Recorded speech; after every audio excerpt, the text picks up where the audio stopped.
11th class के physics के second video में आज हम बात करेंगे डायमेंशन पर। किस पे बात करेंगे? डायमेंशन पर, डायमेंशन बीमा पर।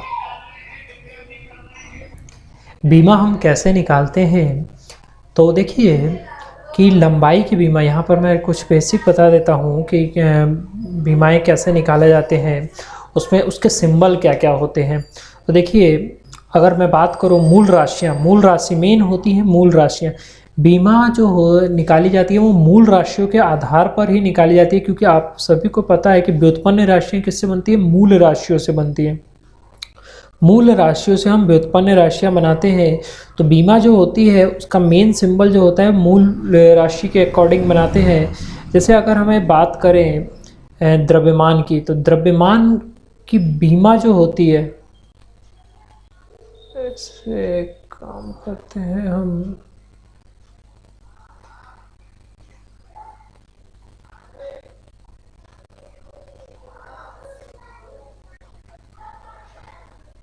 यहाँ लिख लेते हैं मूल राशि, और ये हमारा हो गया बीमा। ओके, तो देखिए मूल राशि, अगर मैं बात करूँ द्रव्यमान की बात करता हूँ, तो द्रव्यमान की बीमा क्या होती है? द्रव्यमान की बीमा होती है कैपिटल एम।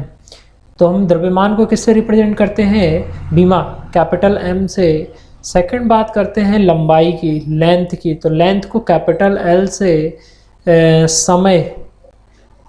समय को कैपिटल टी से। ऊष्मागतिकी ताप,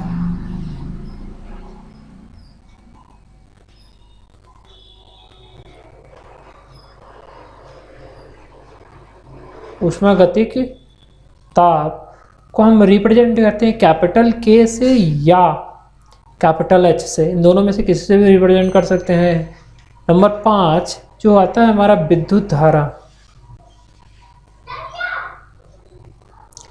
देखिए विद्युत धारा जो है उसको हम आई से या ए से, ठीक है, ये बीमा है। 6 नंबर ज्योति तीव्रता।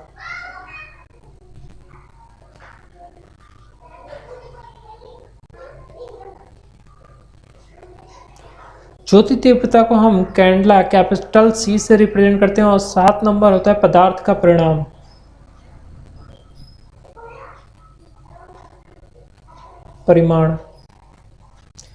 तो पदार्थ का परिमाण को हम मोल से रिप्रेजेंट करते हैं। तो ये बीमाएं होती हैं, और ये मूल राशियों की बीमाएं हैं। इन्हीं बीमाओं के आधार पर हम अलग अलग जो भी भौतिक राशियां हैं उनकी बीमा फाइंड आउट कर सकते हैं। बहुत इजी क्वेश्चन है, चलिए शुरू करते हैं हम इस क्वेश्चन को सॉल्व करना। भौतिक राशियों की बीमा।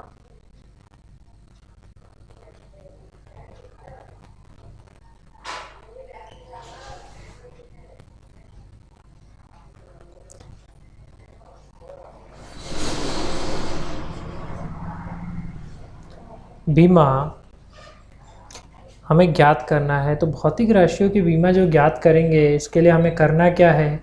बहुत सिंपल सा मेथड चलना है,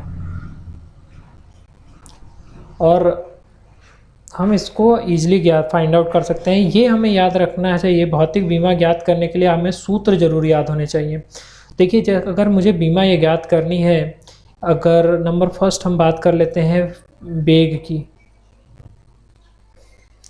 वेलोसिटी। ओके,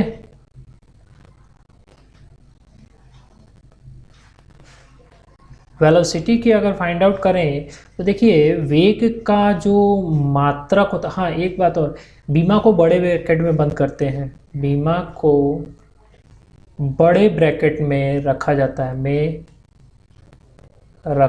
है, ठीक है। इसे किस में रखा जाता है? एक बड़े ब्रैकेट में रखा जाता है।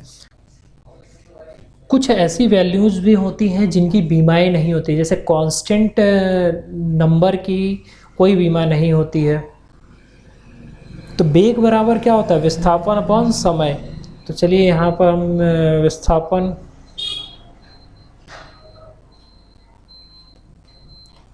अपॉन समय, वेग बराबर विस्थापन अपॉन समय। विस्थापन मतलब कि जगह में परिवर्तन, जगह में जब परिवर्तन हो रहा है, एक बिंदु से दूसरे बिंदु पर जा रहे हैं, तो क्या है, देखिए अभी ये पॉइंटर मेरा यहाँ पर है और जब यहाँ आ रहा है तो इसमें क्या है, विस्थापन हो रहा है, फाइनल माइनस इनिशियल, हमें डिस्प्लेसमेंट पता चल जाएगा। तो ये क्या है, एक लेंथ है ना, दूरी है, तो इसको हम क्या लिखेंगे, कैपिटल एल, और समय को ऑलरेडी हमने बोल दिया कि कैपिटल टी लिखते हैं। अब देखिए जब टी को ऊपर भेजते हैं हम, तो क्या हो जाएगा, L T minus one, L T minus one, मतलब एल टी माइनस वन, ये हमारे बेग की क्या है, बीमा आ गई। तो इसी तरह से हम कुछ और क्वेश्चंस के निकालते हैं, जैसे त्वरण का निकालते हैं। त्वरण,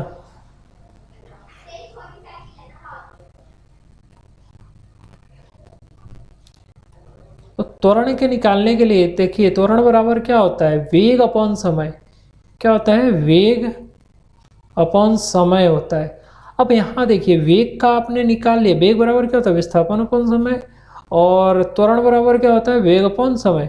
तो वेग, वेग का हमने क्या निकाला अभी, L T minus one direct रख सकते हैं हम, एल टी माइनस वन, और समय क्या होता है, टी होता है। इसका मतलब त्वरण का आंसर कितना हो जाएगा, एल टी माइनस टू, क्योंकि यहाँ से टी जब ऊपर जाएगा तो माइनस का वन हो जाएगा, और गुणा में घाते क्या होती है, जुड़ती है, तो माइनस वन और माइनस वन माइनस का टू बना देगा। तो त्वरण के लिए भी हमें सॉल्व हो गया।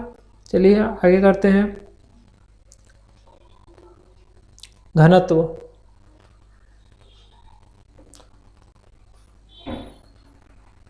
डेंसिटी, ठीक है, तो डेंसिटी बराबर क्या होता है, द्रव्यमान अपॉन आयतन, द्रव्यमान अपॉन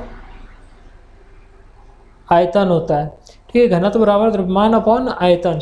तो द्रव्यमान को रिप्रेजेंट करते हैं as a dimension capital M, और आयतन क्या होता है, आयतन होता है वी क्यू, और आयतन भी एक लेंथ है, इसलिए हम इसे रिप्रेजेंट करेंगे एल क्यूब से। तो हमारे पास जो घनत्व का बीमा आएगी वो M L minus three, M L minus three, ये हमारा क्वेश्चन हो गया, सॉल्व हो गया। यहाँ आप क्वेश्चन नंबर 4 पे बात करते हैं, सब बल।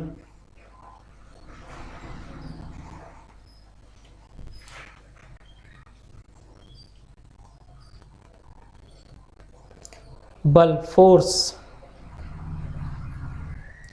देखिए फोर्स बराबर क्या होता है, द्रव्यमान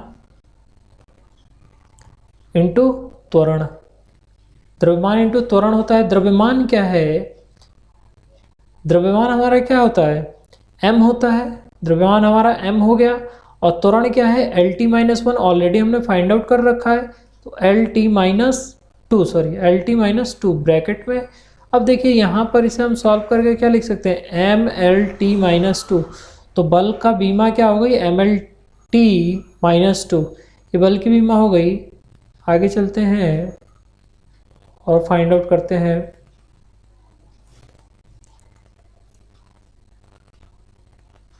पाँच नंबर, संवेग अगर ले लेते हैं हम, संवेग देखिए एक दूसरे से सभी लिंक्ड हैं, ठीक है। संवेग मोमेंटम, तो मोमेंटम बराबर क्या होता है, द्रव्यमान इंटू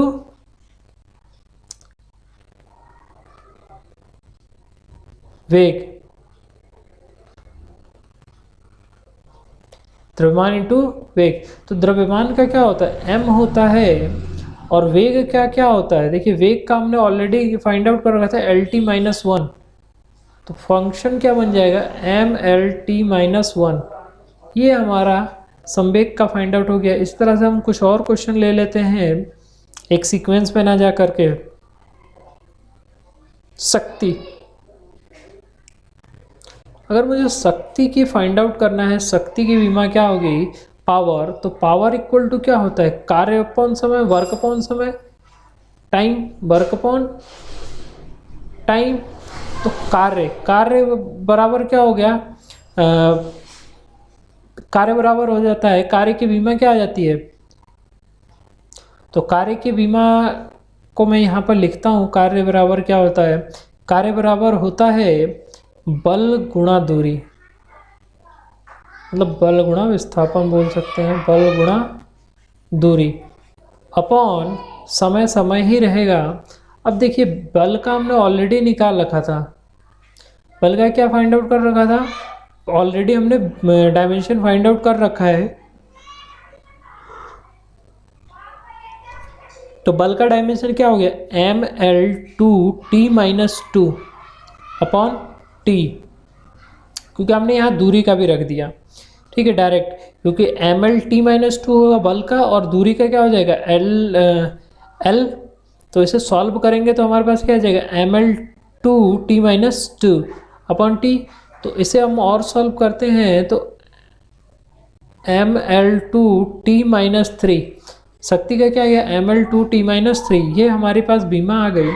इसी तरह से हम अलग अलग फार्मूलों का निकाल सकते हैं। जैसे मैं दाब का बता देता हूँ, दाब आप निकालिए घर पर, दाब बराबर क्या होता है, दाब बराबर बल अपॉन क्षेत्रफल। इस क्वेश्चन को कर लीजिएगा। कोण, कोण बराबर क्या होता है, चाप अपॉन त्रिज्या।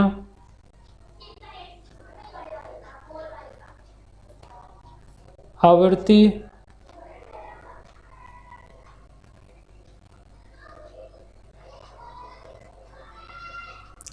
तो इस तरह से आपको इस सॉल्व करना है क्वेश्चन को।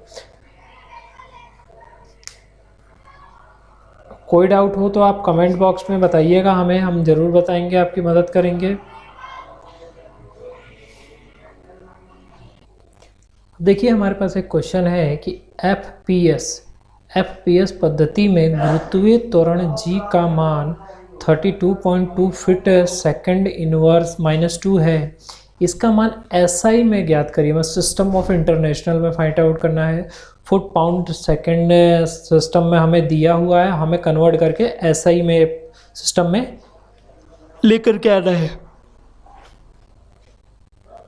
तो देखिए यहाँ पर हमसे त्वरण की बात कर रहा है, किसकी बात कर रहा है, त्वरण की। तो त्वरण की बीमा क्या होती है, सबसे पहले आंसर में जो हम करेंगे उसके लिए हमें ये जानना जरूरी है कि त्वरण की बीमा क्या होता है। त्वरण की बीमा कितनी होती है, त्वरण की बीमा होती है m0l-t-2। m0 का मतलब है कि m होता नहीं है, द्रव्यमान नहीं होता है त्वरण में, तो l-t-2 होता है, m नहीं होता है, इसलिए हम m0 लिख दिए, m की पावर 0, और किसी भी संख्या की पावर 0 होती है तो उसकी वैल्यू कितनी होती है, 1 होती है। तो एज अ फॉर्मूला हमारे पास n2 equal to n1 m1 upon m2 L1 upon L2 और T1 अपॉन T2। ओके, तो देखिए यहाँ पर इसकी वैल्यू कितनी है, नॉट है लगा रखा है, तो हम इसे x ले लेते हैं, इसे y ले लेते हैं और इसे z ले लेते हैं। हमने इसकी पावर ले ली x y z। अब ये x y z लेने का मतलब क्या है, यहाँ पर जो वैल्यू दे रखी है ना, इसी के आधार पे, चूंकि क्या है x कितना है 0 है, y कितना है 1 है और z कितना है -2 है, -2 है। जबकि क्वेश्चन में कितना बोल रखा है, n1 दे रखा है हमें, n1 कितना दिया है 32.2 एज अ गिवन है, ये क्वेश्चन में ही हमें गिवन है 32.2 फुट सेकंड -2, ठीक है। तो n2 इक्वल टू कितना हो जाएगा, n2 इक्वल टू 32.2 इसकी पावर क्या है 0 है, तो m1 अपॉन m2 की पावर 0 रख दो, इसके तो वैसे वैल्यू नहीं होगी। अब L1 कौन सी पद्धति से किस में बदलना है, हमें FPS से SI में बदलना है। तो FPS में क्या होता है, लेंथ को फीट से नापते हैं, मतलब फुट, और SI में किससे नापते हैं, मीटर से। तो मीटर, इसकी पावर कितनी है 1 है। समय को हम दोनों में सेकंड से ही नापते हैं, तो सेकंड अपॉन सेकंड, ठीक है। ये दोनों पद्धति में हमें सेकंड को सेकंड में ही नापते हैं। तो अब हमारे पास आ जाता है कि इसे सॉल्व करते हैं, तो देखिए क्या आ जाएगा 32.2 इंटू 1 फीट में कितने इंच होते हैं, तो 1 फीट में 12 इंच होते हैं, तो 12 इंटू, और 1 इंच में कितने सेंटीमीटर होते हैं 2.54 सेंटीमीटर होते हैं। तो हमें इसे सेंटीमीटर में बदल लिया, और 1 मीटर में कितने में सेंटीमीटर होते हैं 100 सेंटीमीटर होते हैं। ओके, इंटू 1/1, 1 सेकेंड की बात कर रहा है, माइनस का 2 हो जाएगा, तो 32.2 इंटू, इसको सॉल्व करेंगे तो हमारे पास कितना आ जाएगा,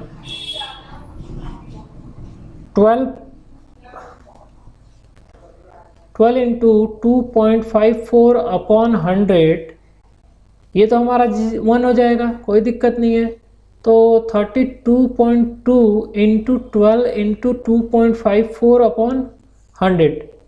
अब हम क्या करेंगे, इसको सॉल्व करते हैं। तो इसको सॉल्व कैसे करेंगे, देखिए इसे सॉल्व करने के पास हमारे पास आ जाएगा 981 इंटू 10⁻², क्योंकि इसे सॉल्व करेंगे तो 10 कितना हो जाएगा, 10⁻+2, ऊपर लेके जाएंगे 10⁻², बाकी सबकी मल्टीप्लाई कर लीजिए, आपके पास आ जाएगा 981 इंटू 10⁻², -2 को जब हम हटाते हैं तो 9.8 आता है मीटर पर सेकंड में। किसमें, मीटर पर सेकंड में। ये हमारा क्या हो गया, सेकंड स्क्वायर में आएगा, क्योंकि ऐसा ही पद्धति में लेके जा रहे हैं।